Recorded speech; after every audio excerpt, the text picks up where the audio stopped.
Hi, I'm Tom, and in this tutorial for FreeCAD BIM, I will show you how to model this simple building.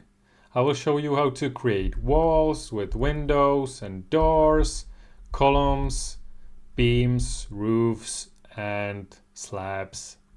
I was inspired to create this tutorial after watching the Bonsai BIM tutorial by IFC Architect, where Lloyd created this building, and I thought to myself it would be interesting to see comparison of modeling techniques between Bonsai BIM and FreeCAD BIM.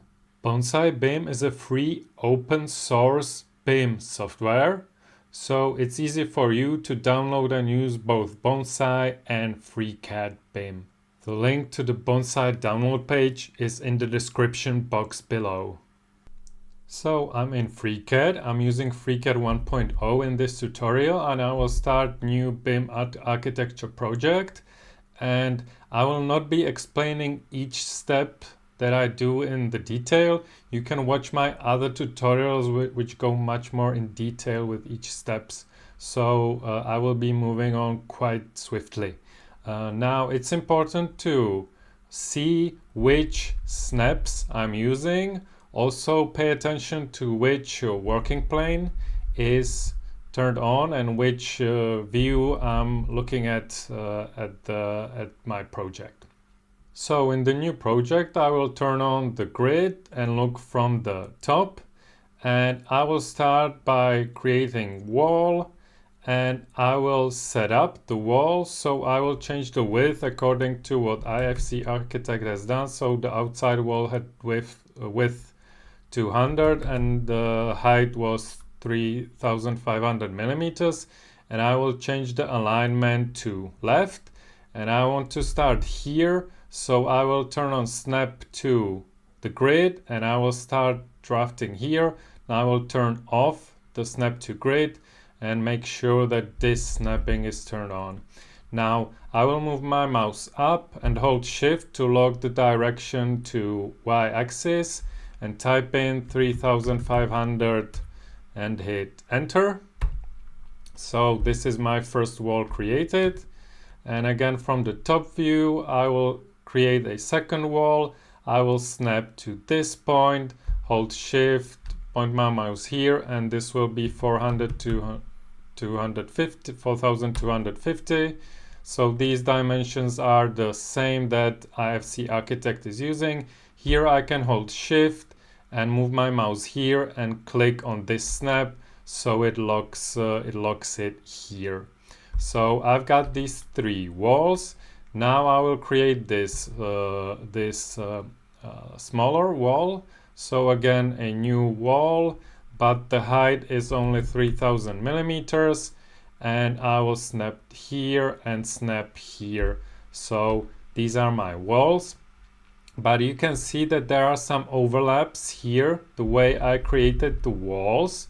So I can actually select all of these walls, and then as the last one I will select the wall first one and use the arch add tool to join these walls into one object, and I can name it wall exterior. So this is done. Now I will create the walls which make the porch. So again, I will start the wall tool.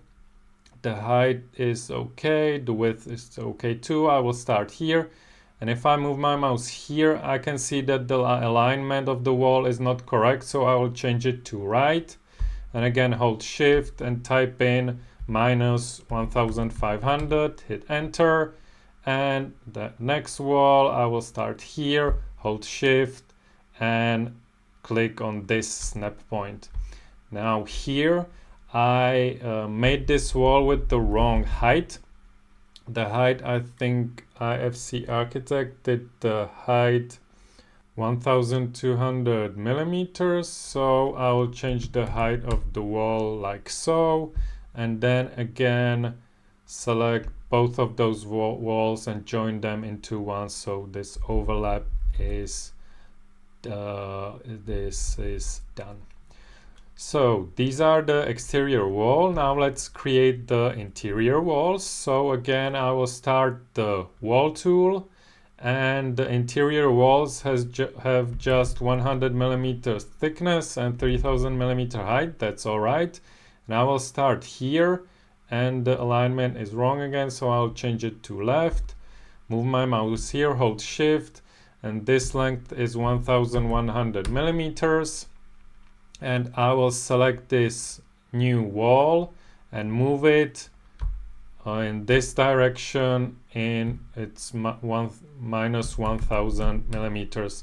So the distance between, if I fire up the measure tool and I have this edge selected and I select this edge, the delta y is 1000 millimeters. So the corridor is 1000 millimeters wide, which is, I guess, according to the code. And then I will create another wall from here, and I will hold shift and again click on this point, and again join these two walls so they form the interior wall, and I will rename it wall interior. Okay, so this is the interior partition. Now let's make sure the file is saved, so I will save the file and I will name it IFC Architect. And so now let's continue with these two walls, which these two walls should have the base not at this level but 200 millimeters lower.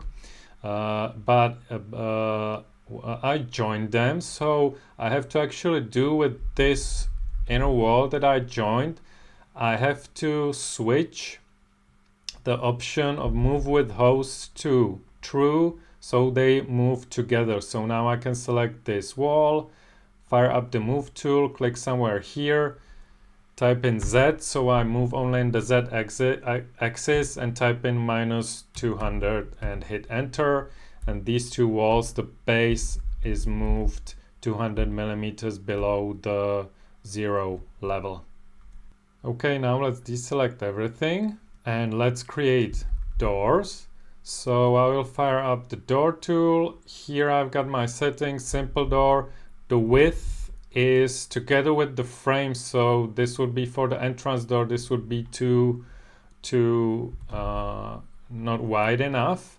So I will type in this, and let's place the door into this corner. So I will snap to this corner, and now I will select the door and select its placement, and the position in the y-axis I will make it 50 millimeters from that corner in the y-axis, so it's in the center. And I will do the same. I will deselect everything, fire up the door tool again. I will change the width to 800 because this interior door can be thinner. I will place it here and then select the door and place it again in the y-axis 100 millimeters from that corner. And now let's create windows. So start the window tool, and cell height is 900, that's okay. It's an open one pane window, width and height 1000 and 1000, let's say that's okay. So I will place the window here, but I want to have it in the middle of the wall, so I will actually select it again, start the move tool, and I've got this snapping to work plane turned on. So if I snap to this edge of the window, and then I will place it here to this edge, and it snaps to the middle. So this is this window. Now this other window I will deselect all.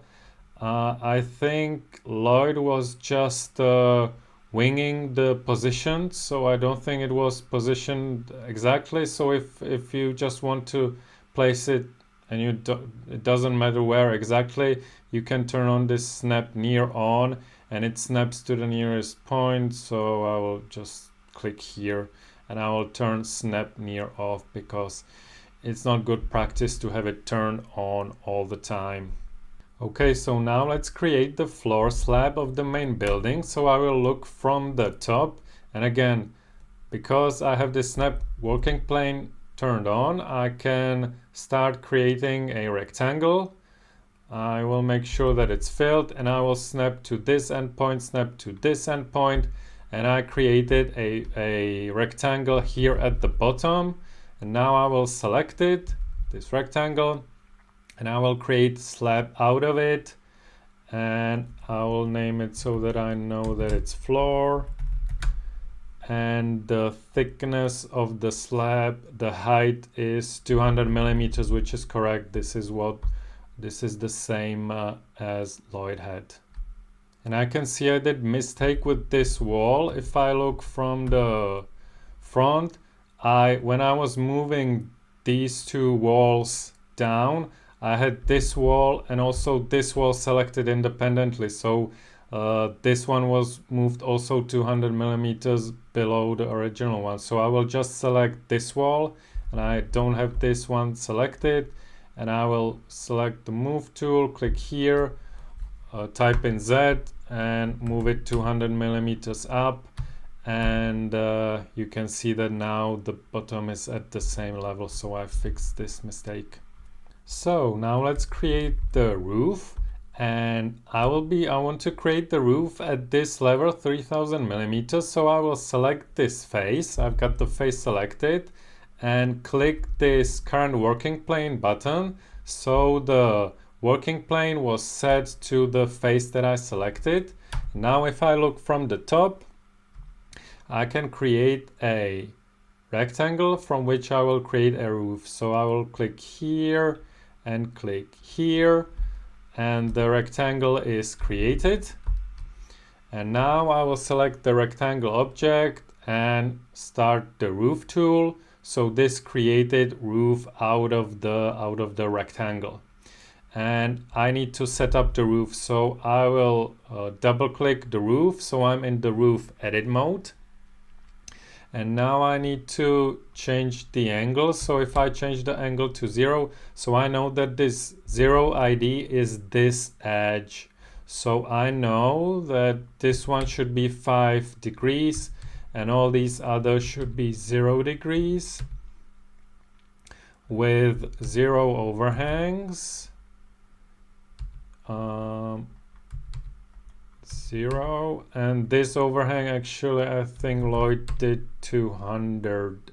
Oh, that's the run length, sorry. The run length is 3500 minus 200, so 3300 millimeters. So it's only up to this wall. The thickness is 50, I think that's what Lloyd had, and the overhang actually isn't 100 but 200 millimeters. So it's like this. Now I will close the roof tool. So this is the roof object. And now with this custom working plane still activated, let's create the supporting beams of this roof. So I will use the beam tool, and now select from the library, I will select the IS channel, and I will select the ISLC 150. I'm not sure which size of the C profile Lloyd was using, so I will use this one, and I will click this point as the starting point and this point as the ending point. And you can see that the orientation is not correct. So I will actually select the beam, right click, and from the menu I will choose transform, and here I will rotate this way, and the rotation increment is 5 degrees, so it's okay to snap it like this. Hit OK, and now I want to move it into the correct position.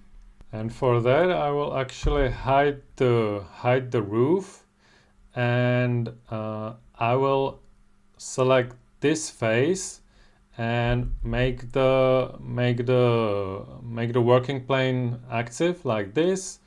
And then I will select the beam, fire up the move tool, and snap to this point, and then snap to this point. So it's, if I show the roof again, it's like this. And if I look from the left side, now I will select the beam, right click, and to rotate, select the transform and move it just one increment, hit OK. So it's rotated correctly, but you can see that now it's not aligned properly. So I will actually turn off snap to working plane, and I will select the beam, select the move, and click on this endpoint and place it here on this endpoint. Now if I take a look from the right side, and I will also change the view drawing mode to wireframe, you can see that the profile is like this. I think it should be longer here so that it can be anchored into the wall. So I will select the beam, and I will change the length to 3600, so it's 100 millimeters anchored like this. So I will now change the working plane. I will click here and select the standard top working plane, and also switch back to as is.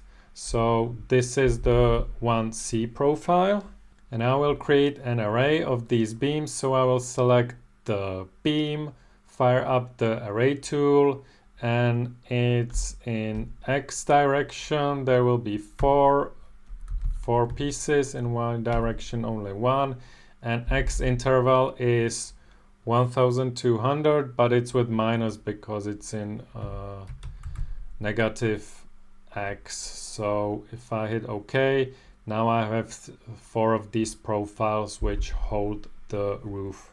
Okay, so now let's create these profiles. So I will actually select this face and set the working plane to that face. Look from the top. I will zoom in a little bit here and turn on snap to working plane again, and fire up the beam tool again. And now I will use the HEM. Yep, and I will HEM, oops, like this, and I will use the HEM 180,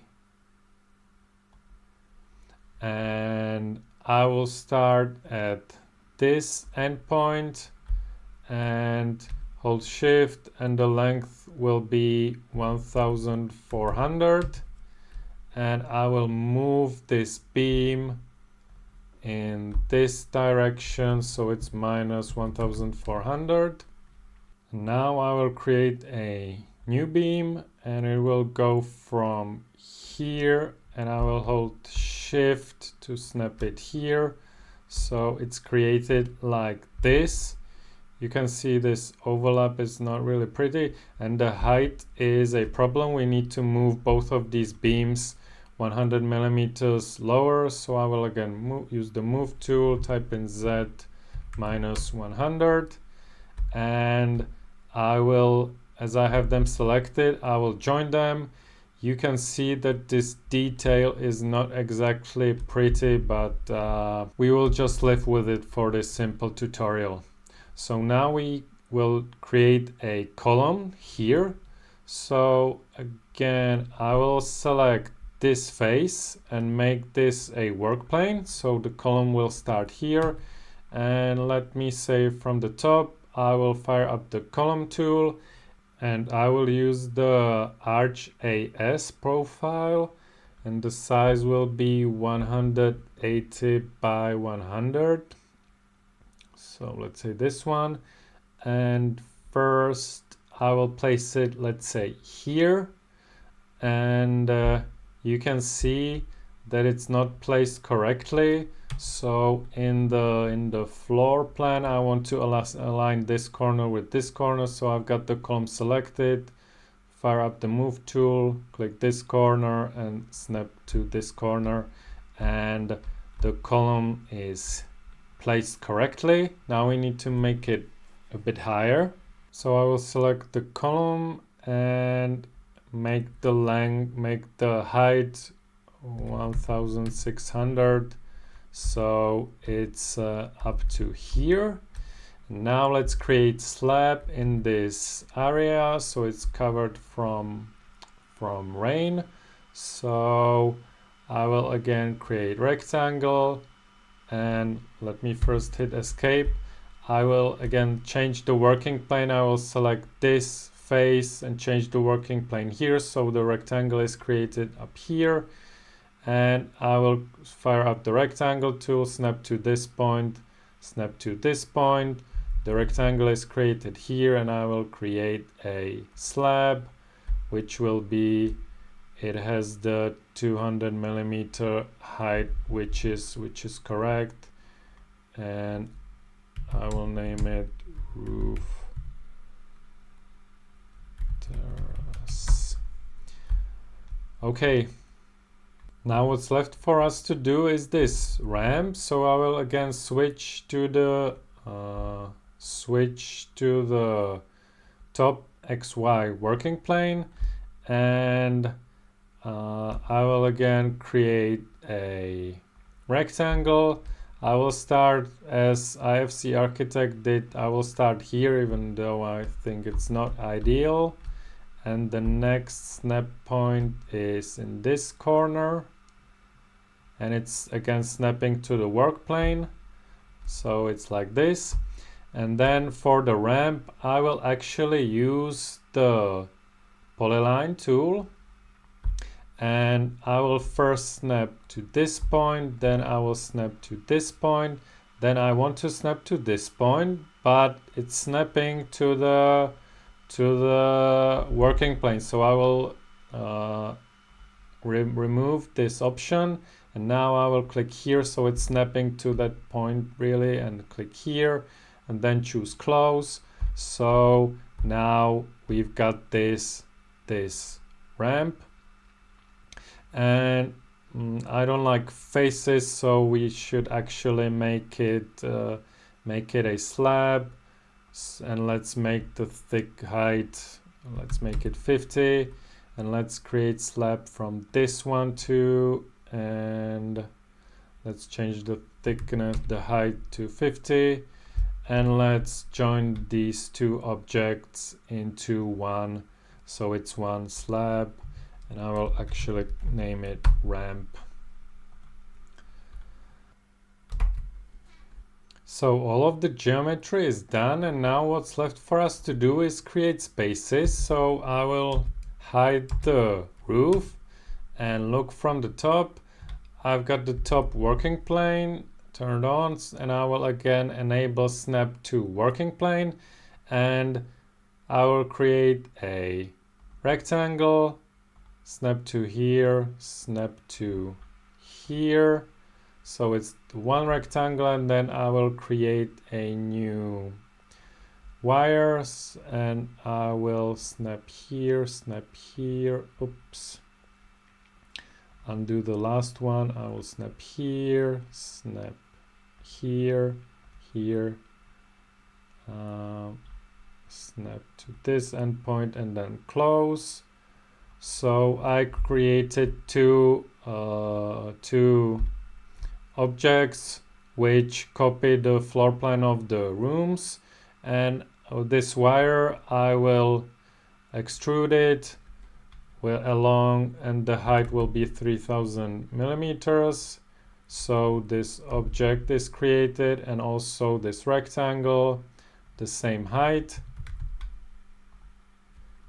Oops, I did it too high. And I will select this one, create space out of it, and I will rename it office, and also create space from this extrusion and rename it toilet. So we've got our spaces created, and I will now turn on the visibility of the roof. So the modeling is complete, but now let's organize the project so it adheres to the IFC schema. So I will create a site and a building and a level, and I will drag and drop the building into the site and drag and drop the level onto the building. And then I will select all of these other objects and place them all in this one level. I mean, we don't have to make it complicated. So now it adheres to the IFC schema. I will save the file. Now what's left for us to do in Bonsai BIM, you model natively in IFC, but this project we did as a native FreeCAD project. So to create IFC out of this, I could go to File and Export, or I could actually switch this project into a native IFC mode. And I do that by simply clicking this button. And now it's translated into native IFC project. So I could, I work natively in IFC. And if I save the file now, and I will name it IFC architect, and so the IFC is saved, and I can now open it in an IFC viewer. And here I can explore the IFC project, and you can see that it has got all of the objects that we created in FreeCAD. Okay, so this is the end of the tutorial. If you want to download this finished project, it's available for free from FCB Launch Shop. The link to the shop is in the description box below. And if you want to compare the modeling techniques between FreeCAD and Bonsai BIM, I highly recommend you watch the IFC Architect tutorial. Again, the link is in the description box below. I think there are some advantages in modeling in Bonsai and some advantages in modeling in FreeCAD BIM. Let me know in the comments below which features of each software do you prefer. I hope this was helpful, and I will see you in the next one.